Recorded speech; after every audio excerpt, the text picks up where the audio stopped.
Mhm.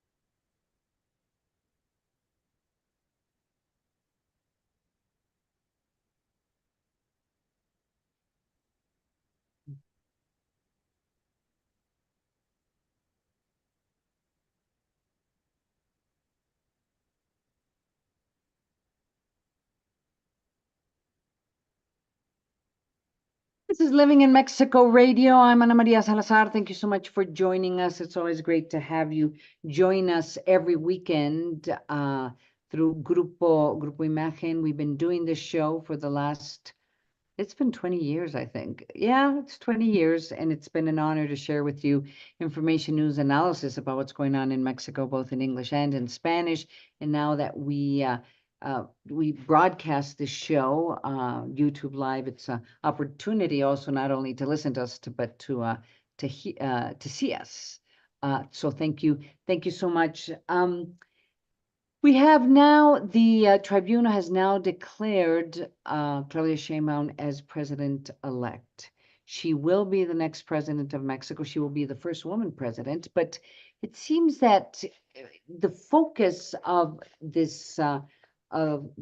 fact that she's the next president of Mexico is less so on the issues that have to do with her being the first woman who will be president of this country, but it has to do with Andres Manuel Lopez Obrador's legacy.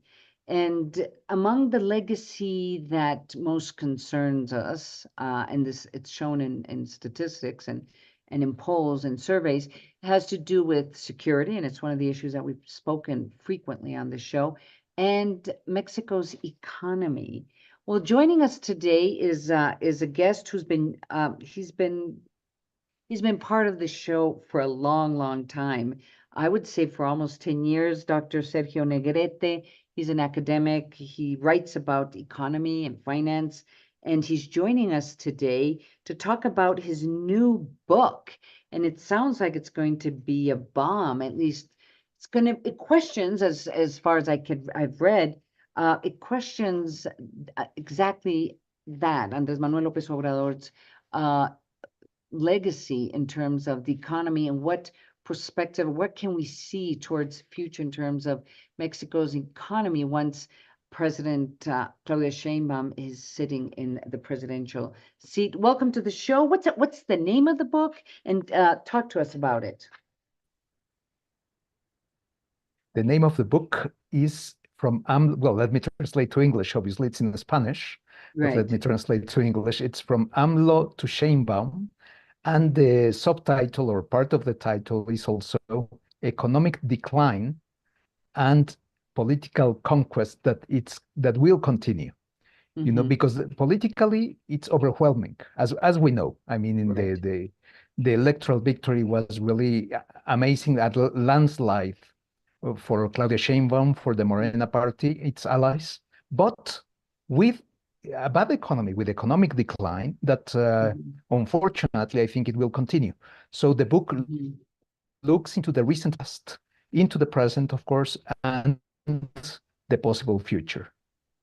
Well, how much is the, let's just talk about specifics of what you're forecasting for the next 6 years based on what happened the last 6 years. Of course, there was a pandemic crisis, there was a worldwide economic crisis, there were, inflation skyrocketed in Mexico and around the world, and countries like the United States are still grasping and trying to see how far they can reduce inflation if they're going to have the famous soft landing. So, I mean, a lot of what could potentially happen in Mexico in the next 6 years is also linked to what happens in the United States.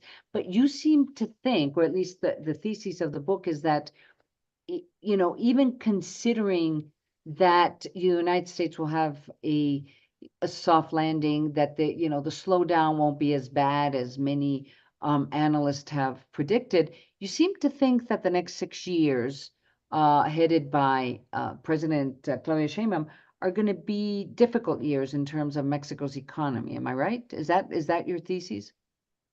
Absolutely. By the way, let me add this. I hope I am wrong. I do hope that I will get it wrong and that the Mexican future will be much brighter than what I think. However, I mean, let me give you some numbers or some examples of why. Yes, of course, Mexico will always be tied to the US. Both economies are interrelated. Mexico is heavily dependent on the United States, will always be the case. But for example, we have a fiscal deficit of 6% of GDP. That's the highest since 1989. And that has nothing to do with the United States. The possible destruction, or let me call it that way, of the judicial branch of government. The federal judges, the ministers of the Supreme Court, substituted by elected judges in a way that we still don't have the specifics, obviously, that may be approved next month by the new Congress. Obviously, that would be very negative for investment. So, for example, President-elect Sheinbaum, she's very enthusiastic, you know that, Ana Maria, about nearshoring. She talks a lot about that. It's really one of her topics. But well, how can you expect people to move to Mexico, to branch out, to move the factory from China or wherever to Mexico, if you suddenly have no reliable judges that may protect you from anything, including the government itself? So there are several elements that are really domestic, regardless, of what happens in the United States. And of course, we also have the possibility of a President Trump again. And we know that he doesn't like Mexico very much. Let me say it that way. I know I'm simplifying considerably. So yes, there are many things in the horizon. Several may come from the US, but still we have several negative elements within Mexico that unfortunately. The name of the book is. That's why I sustain that the future is far from bright. The name of the book is AMLO to Sheinbaum, Economic Decadence and Political Conquests that will continue. Joining us today is Dr. Sergio Negrete, the author. Give us your worst case scenario. The risky scenario, that corruption will continue as it is now, is insecurity. These drug cartels will taking more and more power from the state, from the government, and also the budget out of control. Because President Sheinbaum, unfortunately, let me say unfortunately, she really owes a lot to Lopez Obrador. And he will continue to have a lot of power. Let's not fool ourselves. I mean, he wants to remain not in office. He can't, but to really continue using a lot of the power he has accumulated through Morena. Morena is his political party. And it will continue to be. He founded it. Governors, legislators owe their positions to him and only to him. So one of the chapters, it's called the two-headed presidency, la presidencia bicéfala. And well, I really think that the strongest or biggest head of the two will be Lopez Obrador. So you will have really a power fight. So let me ask you this, because we're literally running out of time. What's the best case scenario? Sure. The best case scenario is one where Claudia Sheinbaum will move to the center, will combat corruption, will really combat insecurity, really, use the army, that she will be able to do that. Even ask for, I don't know how, help from the United States, but really confront insecurity. And I don't know how, to tell you the truth, to avoid this kind of destruction, institutional destruction, that Lopez Obrador wants to finish his government with in his last weeks in office with the new Congress. That would be the best scenario. I'm not really optimistic it's going to happen, but hopefully, I do hope that she will find at least a middle way between the possible extremes that we are facing.